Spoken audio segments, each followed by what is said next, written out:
तो पार्ट 3 में आपने देखा था कि देवोंग मीहो को शिप पर छोड़कर वहां से भाग जाता है और मीहो चिल्लाती रह जाती है, पर देवोंग उसके नहीं सुनता और वहां से चला जाता है।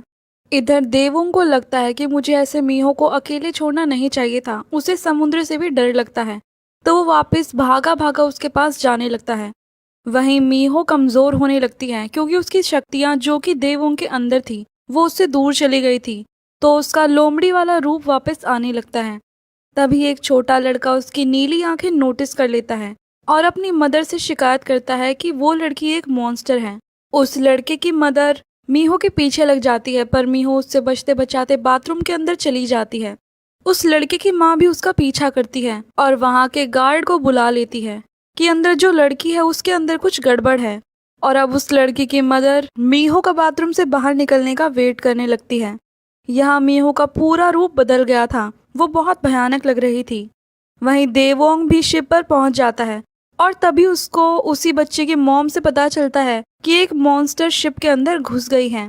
तो वो समझ जाता है कि ये लोग मीहो की ही बातें कर रहे हैं। वो उसको ढूंढते हुए बाथरूम तक पहुंचता है और फिर गार्ड की नज़र हटते ही वो उसको लेकर वहां से चला जाता है। यहाँ मीहो पहले तो देवोंग से नाराज होती है, पर देवोंग उससे माफी मांगता है। तो मीहो कहती है कि जब तक तुम मेरे पास रहोगे मैं हमेशा ठीक रहूंगी। ये कहकर वो दोनों एक प्यारा सा हग करते हैं। इसके बाद नेक्स्ट सीन में हम यूई, बियोंगसू और हाइन को देखते हैं जो कि दाएवोंग के बारे में बातें कर रहे थे। उन्हें पता चलता है कि उसका ऑडिशन छूट गया है। उन सबको उसके लिए बहुत ही बुरा लगता है। वो सब इन सब का कसूरवार मीहो को ठहरा रहे थे। वहीं हम डायरेक्टर को देखते हैं जो कि अभी भी मीहो की तलाश में था। वो उसी एरिया में भटक रहा था कि कहीं ना कहीं उसको मीहो फिर से दिख जाएगी। मीहो और दाएवोंग भी उसी जगह घूम रहे थे। मीहो बातों ही बातों में एक दीवार पर जोर से किक मारती है जिस कारण उसमें दरार आ जाती है। तभी वो डायरेक्टर को नोटिस कर लेती है और दाएवोंग को बता देती है, तो दाएवोंग और वो छिप जाते हैं। जब डायरेक्टर उस दीवार के पास आता है तो वहाँ उसको प्रेशर आने लगता है, तो वो उस पर टॉयलेट करता है कि तभी दीवार गिर जाती है और उसी दीवार के सामने उस घर की मालकिन थी जो कि डायरेक्टर को देख लेती है और बहुत जोर से चिल्लाती है। फिर नेक्स्ट सीन में हम डायरेक्टर को पुलिस स्टेशन में देखते हैं। पुलिस ऑफिसर डायरेक्टर का कसूर बता रहे थे, पर तभी वहां दाएवोंग आ जाता है और डायरेक्टर को बचा लेता है कि मैंने देखा है, डायरेक्टर ने कुछ भी नहीं किया। डायरेक्टर उसकी इस बात से बहुत खुश होते हैं कि उसने उसको पुलिस से बचा लिया और वो उसका इंटरव्यू फिर से लेने का फैसला करते हैं। दाएवोंग को तो फिर से मौका मिल गया था, तो वो बहुत खुश होता है। पुलिस स्टेशन से बाहर आते हुए वो देखता है कि मीहो के कपड़े बहुत ही गंदे हैं और वो बहुत गंदी दिख रही है, तो वो उसको शॉपिंग कराने के लिए ले जाता है और उसकी डेली यूज की चीजें भी उसको दिलवाता है। इसके बाद वो उसको अपने शरीर की सफाई रखना सिखाता है कि कैसे हमें ब्रश करनी चाहिए और नहाते वक्त हमें क्या यूज करना चाहिए। अब जब मीहो नहा धोकर उसके सामने आती है तो वो बहुत खूबसूरत लग रही थी। दाएवोंग तो उसको देखता ही रह जाता है, पर तभी मीहो के मन में एक बात आती है कि दाएवोंग के अंदर जब तक मेरी शक्तियां है तब तक वो मेरे साथ रहेगा, तो उसको दाएवोंग की इतनी आदत नहीं लगानी चाहिए और इसलिए वो आज दाएवोंग के साथ भी नहीं जाती और अकेले ही घूमने निकल पड़ती है, जहाँ पर उसकी लड़ाई एक आंटी से हो जाती है। ये शॉपकीपर थी। उनकी लड़ाई इसलिए हुई थी क्योंकि मीहो उसकी दुकान के गार्बेज बॉक्स से मीट कूपन निकाल रही थी। उससे लड़के जब मीहो वापस आ रही थी तो उसको रास्ते में जूडोंग मिलता है और वो उसको अपने साथ लेकर जाने लगता है। वहीं दाएवोंग का भी मूवी के लिए सिलेक्शन हो जाता है। वो बहुत खुश था। वो मीहो को बीफ की पार्टी देने वाला था। वहीं दूसरी तरफ मीहो जूडोंग आपस में बातें करते हैं। जूडोंग उससे कहता है कि तुम्हें वापस उसी पेंटिंग में चले जाना चाहिए, पर मीहो यही रहना चाहती थी। मीहो उससे पूछती है कि तुम भी तो आधे इंसान हो, तुम भी तो इस दुनिया में रहते हो। जूडोंग जवाब देता है कि मैं कभी भी एक ही जगह पर ज्यादा देर नहीं ठहरता, मैं अपनी जगह बदलता रहता हूँ क्योंकि लोग बूढ़े होकर मर जाते हैं, पर हम जैसे लोग कभी भी बूढ़े नहीं होते, हमेशा जवान रहते हैं। फिर जूडोंग मीहो को कहता है कि अगर तुम इंसान बनना चाहती हो तो तुम्हें दो लोगों की जरूरत होगी, एक तो वो जो तुम्हें मारेगा और दूसरा वो जो तुम्हारी शक्तियाँ अपने अंदर 100 दिन तक रखेगा। ऐसा करने से तुम इंसान बन जाओगी।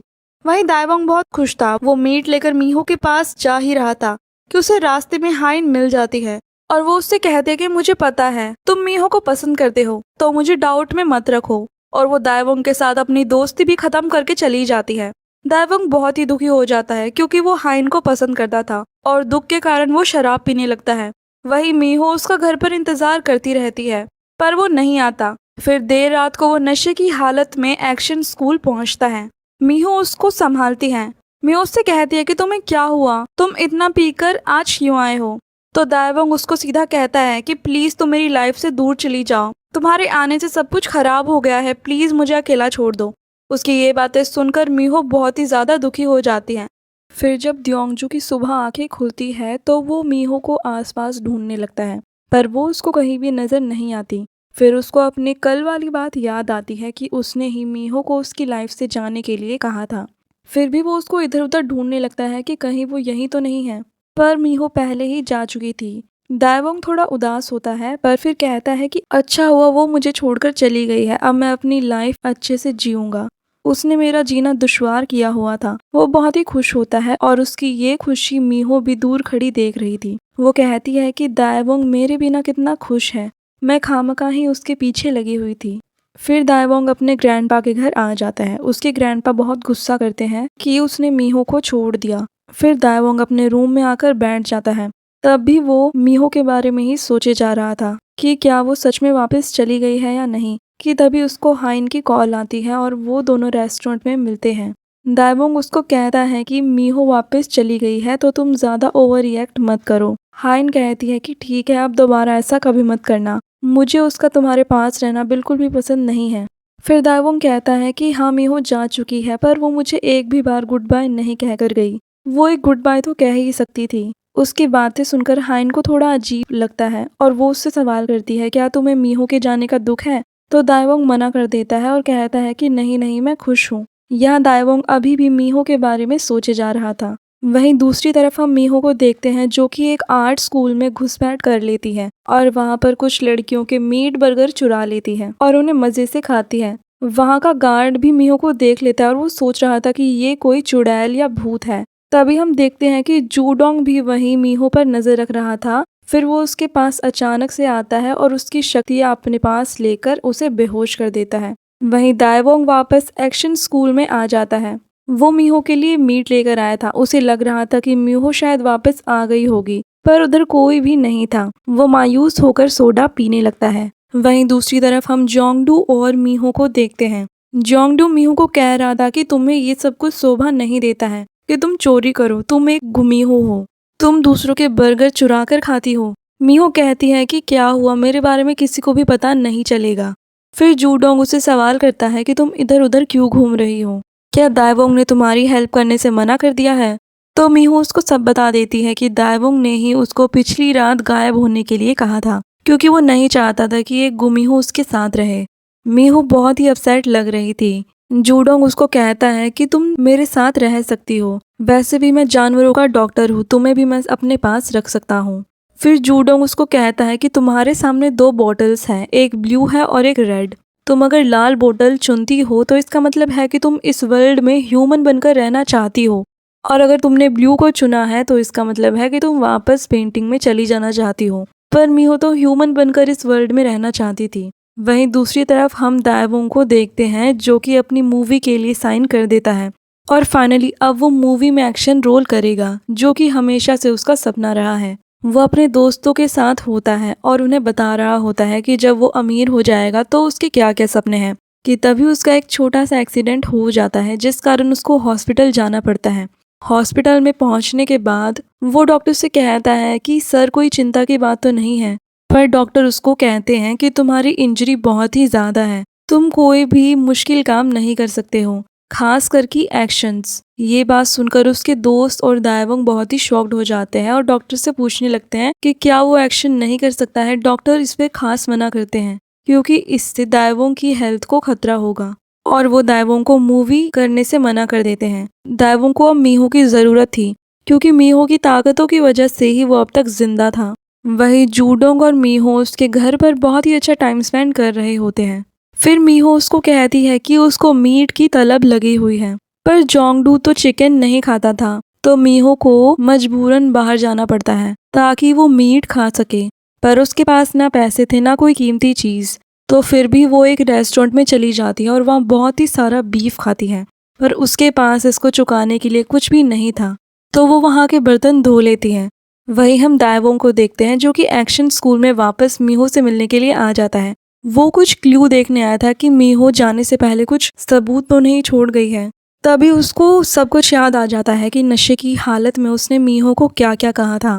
वो खुद को बहुत ही कोसता है कि उसने आखिरकार मीहो को ये सब क्यों कहा, और फिर वो यहाँ वहाँ मीहो को ढूंढने लगता है। वहीं दूसरी तरफ हम दाइवोंग की आंट और डायरेक्टर को देखते हैं। दाइवोंग की आंट से एक स्टैचू पर लिपस्टिक का निशान लग जाता है, तो वो बहुत ही एम्बेरस फील करने लगती है कि कोई उसको ऐसा करते हुए देख ना ले। कि तभी डायरेक्टर वहाँ आ जाते हैं और उसकी हेल्प कर देते हैं।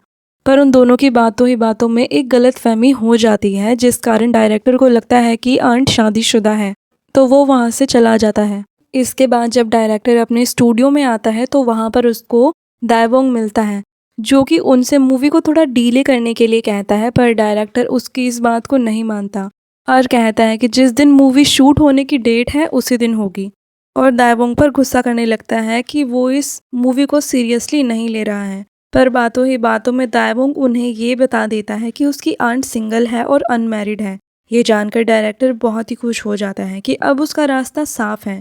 इसके बाद दाइवोंग अभी भी मीहो को ढूंढने जा रहा था।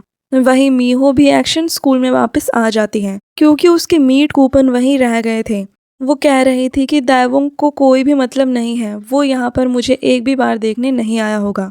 वहीं दाइवोंग को भी ये पता चल जाता है कि मीहो एक्शन स्कूल में है, तो वो टैक्सी लेकर वहाँ जल्दी से जाने लगता है। मीहो को भी उसका एहसास हो जाता है कि दाइवोंग उसको ढूंढते ढूंढते यहाँ आ रहा है और वो उसके बिल्कुल पास ही है। तभी दाइवोंग भी वहाँ आ जाता है। उसको देखकर मीहो बहुत ही खुश होती है और उसको कहती है कि तुम मुझे ढूंढते हुए यहाँ आए हो। दाइवोंग कहता है कि हाँ, मैंने तुम्हें कहाँ कहाँ नहीं ढूंढा, तुम कहाँ गायब हो गई थी। ये बातें सुनकर मीहो बहुत ही खुश हो जाती है कि दाइवोंग मुझको ढूंढ रहा था। वहीं हम जोंगडू को देखते हैं, जो कि मीहो के लिए मीट लेकर आया था, पर मीहो तो दाइवोंग के साथ थी।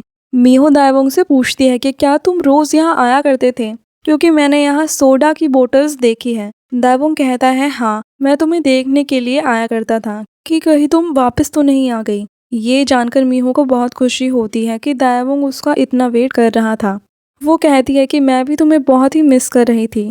फिर दाइवोंग अपने मकसद पर आता है और कहता है कि चलो अब जल्दी से अपनी शक्तियाँ मेरे अंदर डाल दो, क्योंकि उनसे मैं बहुत ही रिफ्रेशिंग फील करता हूँ। मीहो उसको कहती है कि क्या तुम मेरी शक्तियाँ अपने अंदर कुछ और दिन के लिए रख सकते हो। दाइवोंग कहता है कि हाँ हाँ, क्यों नहीं, तुम्हारी शक्तियों को रखने के लिए मैं तैयार हूँ। पर मीहो को याद आता है कि उसकी शक्तियाँ तो उसके पास है ही नहीं। ये सुनकर दाइवोंग बहुत ही शॉक्ड हो जाता है और कहता है कि तुम कितनी पागल हो, अपनी इतनी अनमोल शक्तियाँ कहीं भी कैसे छोड़ सकती हो। तो मीहो उसको कहती है कि तुम चिंता मत करो, मैं वापस अपनी शक्तियाँ लेकर आती हूँ। दाइवोंग कहता है कि हाँ हाँ, जल्दी जाओ और उन्हें वापस लेकर आना, मैं उन्हें अपने अंदर लेने के लिए तड़प रहा हूँ।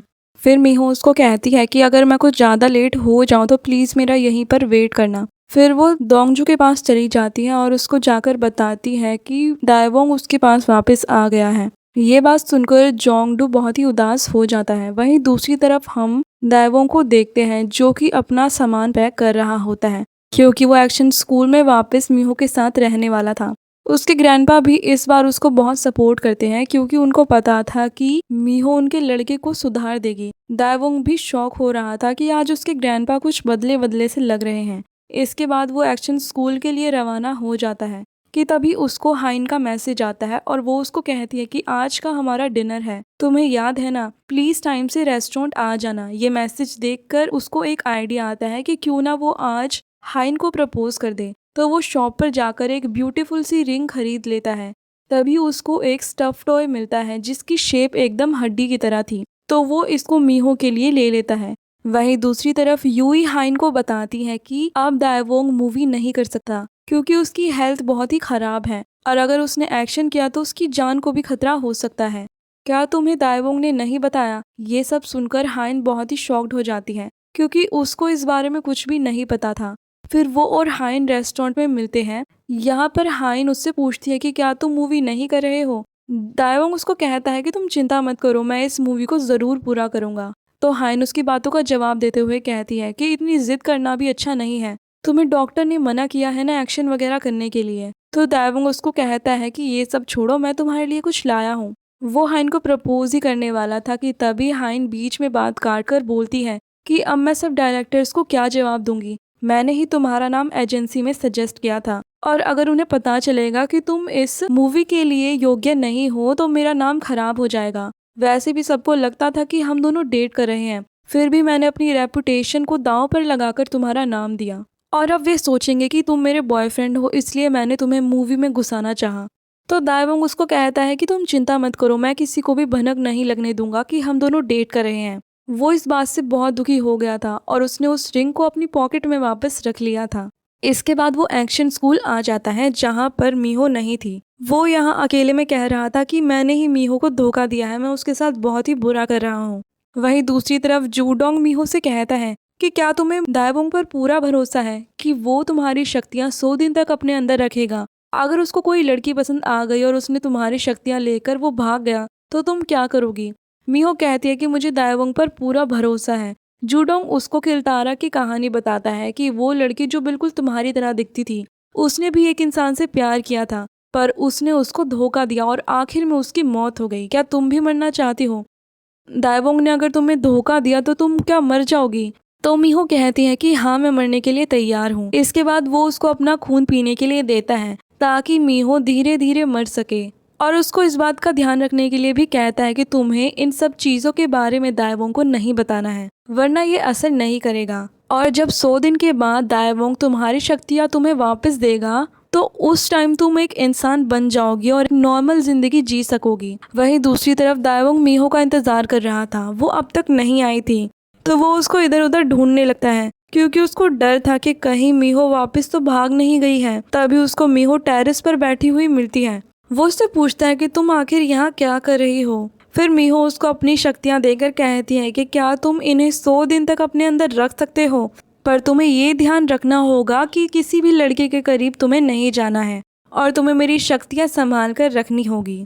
दायवोंग कहता है कि क्या तुम पागल हो गई हो, इतने दिन मैं तुम्हारी शक्तियाँ अपने अंदर कैसे रखूंगा, और इससे भी बड़ी बात मुझे 100 दिन तक तुम्हारे साथ रहना होगा और किसी लड़की के करीब भी मैं नहीं जा सकूंगा। ये बात सुनकर मीहो बहुत ही उदास हो जाती है क्योंकि उसको कहीं ना कहीं पता था कि दायवोंग उसके साथ मतलब के लिए है। वो उसको कह दिया कि तुम मुझे अपनी गर्लफ्रेंड बना लो, फिर तुम किसी लड़के के करीब नहीं जा सकोगे। पर दायवोंग उससे दूर हो जाता है और कहता है कि मैं किसी लोमड़ी को अपनी गर्लफ्रेंड नहीं बनाना चाहता हूँ और एक इंसान और लोमड़ी कभी भी रिश्ते में नहीं आ सकते हैं। फिर दायवोंग कमरे के अंदर आकर बोलने लगता है, हाँ मुझे शक्तियों की ज़रूरत है, पर ऐसी ही मैं उसको अपनी गर्लफ्रेंड नहीं बना सकता हूँ। तभी मीहो उसके पास आती है और कहती है कि ठीक है, तो मैं यहाँ से हमेशा के लिए जा रही हूँ और तुम मुझे कभी भी नहीं देख पाओगे। ये सब सुनकर दायवोंग बहुत ही चिंता में आ जाता है और कहता है कि क्या हम कभी नहीं मिल पाएंगे। तो मीहो कहती है कि हाँ, क्योंकि मैं यहाँ से जा रही हूँ। तभी दायवोंग उसके पास आता है और कहता है कि मैं तुम्हारा इस्तेमाल कर रहा हूँ, मैं मतलब के लिए तुम्हारे साथ हूँ, ये सब कुछ तुम्हें पता है ना। क्या इन सब के बावजूद भी तुम अपनी शक्तियाँ मुझे दोगी? तो मीहो हाँ करती है। फिर दायवोंग उसको अपनी वही रिंग देकर कहता है कि मैं तुम्हें अपनी गर्लफ्रेंड बनाना चाहता हूँ और उसको वो रिंग पहना देता है। अब मीहो ऑफिशियली उसकी गर्लफ्रेंड बन गई थी। मीहो इससे बहुत ही ज़्यादा खुश हो जाती है और इसी के साथ हमारा ये एपिसोड भी यहीं ख़त्म हो जाता है। तो गाइस, आपको ये ड्रामा कैसा लगा मुझे कमेंट सेक्शन में ज़रूर बताना। चलिए मिलते हैं इसके नेक्स्ट पार्ट में, जब तक के लिए बाय बाय।